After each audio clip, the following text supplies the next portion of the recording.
definitely a smidge warmer than the other day. I'm liking this.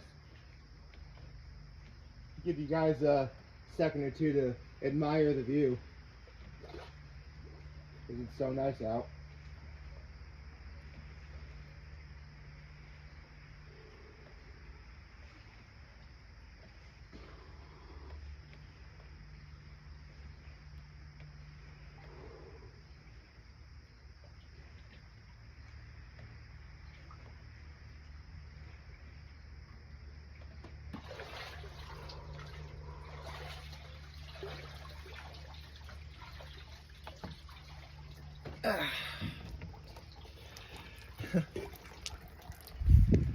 Good morning and happy Saturday, everyone. By the way,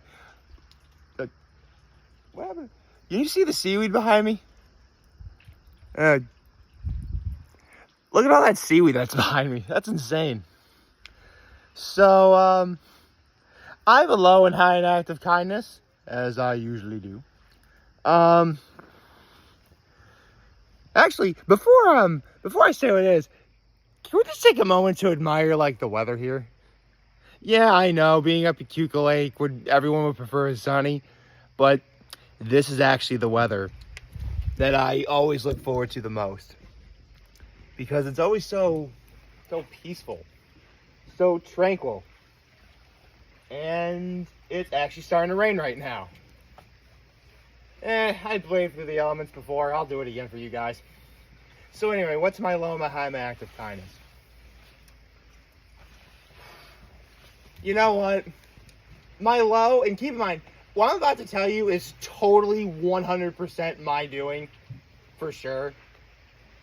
And, you know, again, it's really more of a learning experience, if anything else. Speaking of learning experience, yes, I'm going to risk wearing my sunglasses in the rain. I don't care. So anyway. So last night, my voice cracked right there. Last night, I went to Lakeside for dinner, and, you know, I chose to eat outside. I mean, keep in mind, when I first got to Lakeside, it's not that the weather was, like, bad, but, you know, a little windy. Nothing major. And then, all of a sudden, during my meal, my, the wind just starts picking up like crazy. And then, my hair's all messed up. The wind just starts, like, my napkins are flying away. It was unbelievable. But third time being at Lakeside, and I can tell you that all 3 times I've been there, they were nothing short of phenomenal. I mean, I'm going to try and go to as many places as I can before we're done coming up here every weekend for the summer, which should be probably the first weekend in October, maybe afterwards. So if that's the last time I go to Lakeside, I got no complaints. Why are my sunglasses getting steamy? That's weird. My high was the phenomenal meal that I had. And also, when I got up here, pleasant surprise, my brother and his wife were entertaining some old friends of ours. Much to my surprise, they were just about to leave when I showed up, but I got to see them. That was wonderful. And my act of kindness was, as soon as I had an opportunity, I blew off the front and back patio and I vacuumed. So, pretty eventful. Pretty eventful day, actually. And, you know, now that I think about it, it is kind of fitting that, you know, it's raining today and the weather's like this today, because my grandmother would have turned 90 today.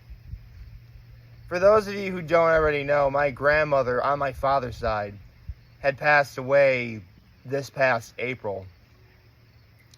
And it's barely been, April, May, June, July, August. It's just under 5 months since. And like that presence, like that feeling is still there.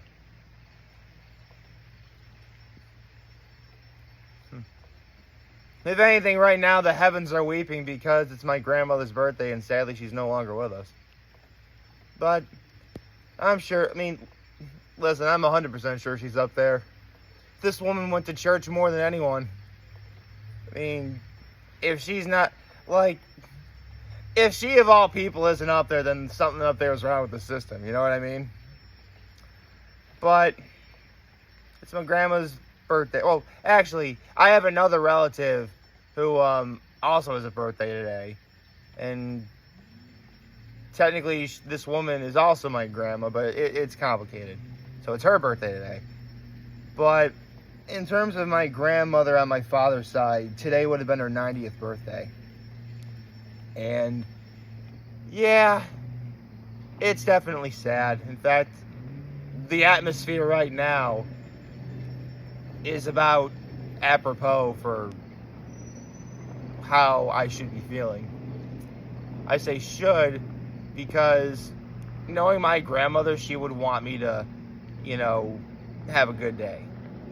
And I would tell you that so far I am. Yeah, I'm getting technically rained on, but it's not like crazy rain. It's actually pretty light sprinkle, if anything. In fact, I'll be honest. Sometimes I can barely notice that I'm being rained on. You can probably see, the raindrops hit the water behind me. But, again, I barely even notice it. Okay, well, that's not true. I do notice it. In fact, I can definitely see some of the raindrops getting on my sunglasses. So, I really have been struggling as to how I was going to go about this. Because I know I have to do an arc thoughts on the Frieza Saga for Dragon Ball. Because that's what I've been doing. And up until this last month, every time I did, said month in retrospective, it was always on the last day of the month. So, I guess, you know what, I think I'll just do the arc thoughts today. As much as I really would like to do, the month in retrospective, I really should get into the habit of waiting until the month is over before I go and make my final call. So, the Frieza Saga. What the hell what do I say about this one? I grew up watching Dragon Ball Z. We got the Ocean dub. It would always harken back to when, it would go back to the very beginning, right when Goku's about to fight the Ginyu Force. And when we were finally getting new episodes, it was the first time I'd heard, the Funimation group. Sean Schimmel, Chris Sabat, Sonny Strait, Justin Cook. The list goes on. And, now, those are the voices that I associate with, Dragon Ball, all that. When I think of Dragon Ball and I hear the voices of those characters, I hear, again, Sean Schimmel, Chris Sabat, Justin Cook, Sonny Strait. Colleen Klinkenbeard now, Monica Rial. I could keep going. So, naturally, thank you to the good men and women who've been working at Funimation forever for everything you've done, for what you've been able to do, for everything you've done, what you're doing, and what you continue to do. Not just for Dragon Ball, not just for One Piece, but for literally, every other anime that you guys do. A lot of us would not have a childhood without your voices. Listen, I've said it many times in the past, I have been a voiceover junkie for probably since I realized that voiceover was a profession. For those of you who don't know, that's actually my dream job. I would love to be able to do voiceover work. Maybe someday. But, again, if it wasn't for, the people I just mentioned, and don't get me wrong, again, I'm a voiceover junkie, so of course I know the likes of people like Jim Cummings, Rob Paulson, Tress McNeil, Kath Soucy, I don't really know it. I've never actually had a definitive way to pronounce it. Point is, I love voiceover work. I could name like, I can see a character and name who they are. And it's one thing to be able to do that. It's another to be able to see that character and know who they are, but you can actually hear what they sound like. Like, when I see Goku, I hear, for the most part, Sean Schimmel. I mean, Ian James Corlett did a great job back for the Ocean dub. And, I mean, listen, obviously, having watched plenty of Japanese Dragon Ball, obviously, just about every Dragon Ball fan has a soft spot for Masako Nozawa. And, actually, shout out to Moscow X because, he's like the ultimate Dragon Ball fan in my eyes. Anyway, it was the Frieza saga where I heard these voices.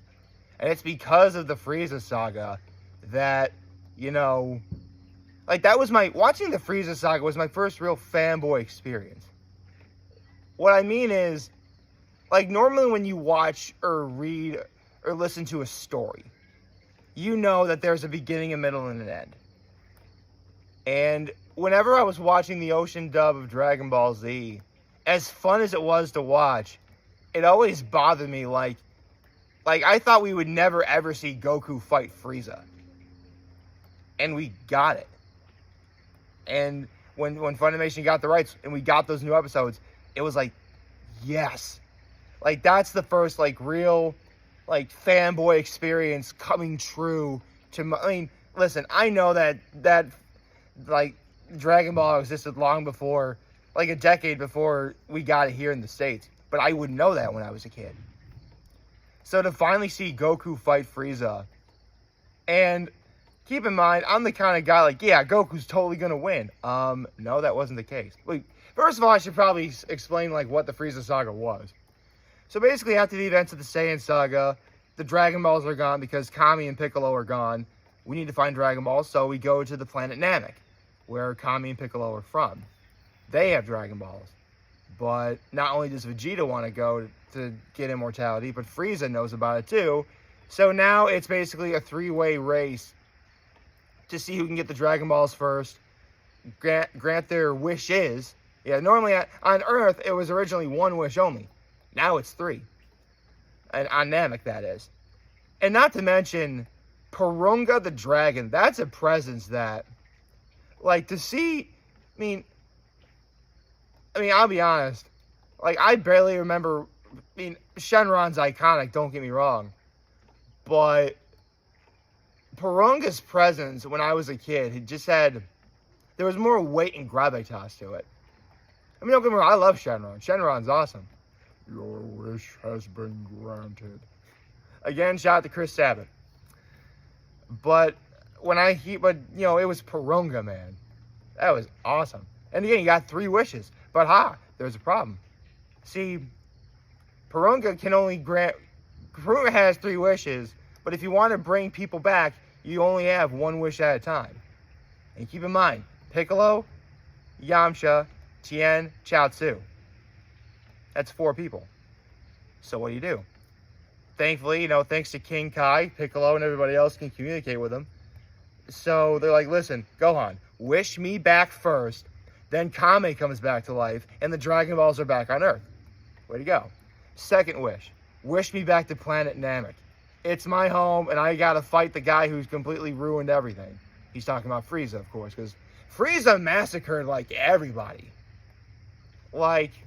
Just from the very beginning, you know that when Goku fights Frieza, it's gonna be a battle.